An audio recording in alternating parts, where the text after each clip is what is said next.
All right, everybody, welcome back. Good afternoon. We are doing more positional big boards. We're moving on to running back here. I know, not the most compelling position for us Seahawks fans, but it's a deep, if not top heavy, draft for running back. So we got to talk about it. We got to think about it. We got to at least present the information that we have. So we're going to do running backs. Quick reminder, my big board, my final overall total big board has been posted on my Patreon, and it's available for my members, my tier 3 members here on YouTube in the community tab. So if you want to read the entire big board from 1 to, I think I got to like 287, then you can pledge to the Patreon or you can become a tier 3 member here on YouTube and you'll be able to get that document. So it is up, by the way. I did finish it in time. I was able to get it done and get it up with the initial big board video I posted this morning. All right. So, running backs. Let's take a look at the running backs here. There's not a lot going on at the top. I don't think there's going to be a running back that goes in the top 50. Or at the very least, I don't think there should be a running back that goes in the top 50 because I don't think any of them are good enough. But of the ones we have, I would go Trey Benson, number 1. I think he's pretty clearly the best one. And he's actually the only running back that I think deserves to go in the top 2 rounds. Jonathan Brooks of Texas would be my next guy. Certainly more projection than production. It's a risk, but it's pretty juicy if he can actually achieve what he could potentially have in the holster here. Jalen Wright, fun player from Tennessee. Would be my next guy. And then I actually think we drop off another tier. So not only are we light on the top guys, we're light on the middle guys. As far as I'm concerned, we've kind of already gotten through your day 2 guys. I don't know if I think anybody else should be going until we get to that 3rd day. So I don't know if that's a terribly controversial take or not. But I'm not seeing a lot of running backs even in that middle area here. So Braylon Allen, to me, would be the best of the day 3 guys. I do like him. I am intrigued by him, but he's certainly day 3.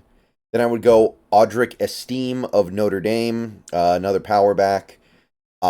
Somebody who's kind of grown on me. There's some limitations, but he's good. He's okay. He can work. And I actually think that I've kind of grown to like him a little bit more since my initial evaluation. Isaac Garendo, I know he's a little bit of a combine warrior. I know he's a Mike Mamula, but for a running back, I think that's a little more relevant. I think that's something that you as a evaluator need to keep in mind more with a running back because those physical talents mean so much. So I put him number 6. Number 7, I have Tyrone Tracy, another guy who tested really well. This is the Purdue guy. Not quite as good as Garendo, I don't think, but similar athletic profile who doesn't quite have the great production. I think Tracy was originally a receiver, by the way, so he brings some interesting talents because of that. Dylan Loeb of New Hampshire was my next guy. Really intriguing to me, really compelling to me. Somebody who I think could be going around that 4th round in this draft. Will Shipley, fun player from Clemson. I was really intrigued by him. He was somebody who I really found myself not necessarily thinking was some great player, but somebody who I was thinking would be a lot of fun and very useful as a playmaker in the NFL. Next guy would be Blake Corum of Michigan. Next guy would be a guy who I used to be really high on, but I have just completely soured on when I found out how small he is. I did not think he was going to be that small, and when you look at the way he plays, I just am not convinced it's going to work. So I had to bump him way down. Probably being a little harsher on him than I should be, but I got to follow my gut here and just say, like, I don't know how you're going to be a pseudo power back when you're that small. It just doesn't make sense. That's not really something that works in the NFL. Marshawn Lloyd of USC would be my next guy. He kind of starts the next tier for me. Just kind of a forgettable little scat back type guy. We got Marshawn Lloyd, and then Ray Davis. Ray Davis was Kentucky. So, pretty good set of guys in the bottom here. Like, it's a very, like, if the running back class in this draft was a human being, they would have a pinhead. They would have, like, a caved-in chest. But then you get down to the hips and the ass and the legs, and it's all suddenly blows up. It's like, man, I don't even know what you would call that. What kind of what person in pop culture resembles what I just described? Somebody put it down in the comments for me. Kendall Milton of Georgia is my number 13. And then I go Blake Watson. Thought about moving Watson up a little bit, but it felt a little too aggressive.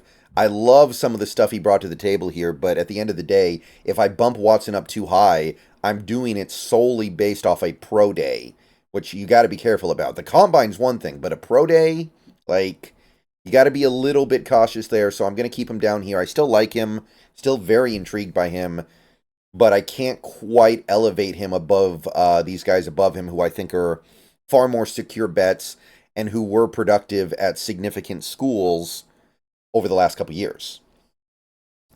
Bucky Irving of Oregon is next up, somebody who I kind of lost interest in the more I looked into them. I know they're considered to be one of the best backs in this draft, but I just wasn't feeling it by the time I was done scouting them.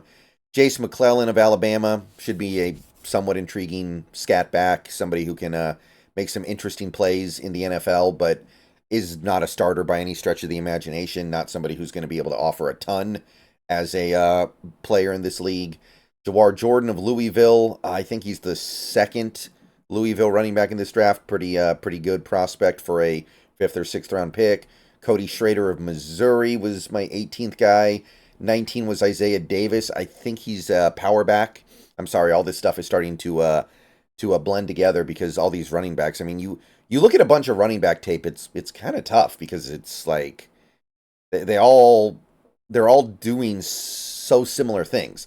Not necessarily they're all the same, but you see 3 or 4 different types of running back, and it blends together.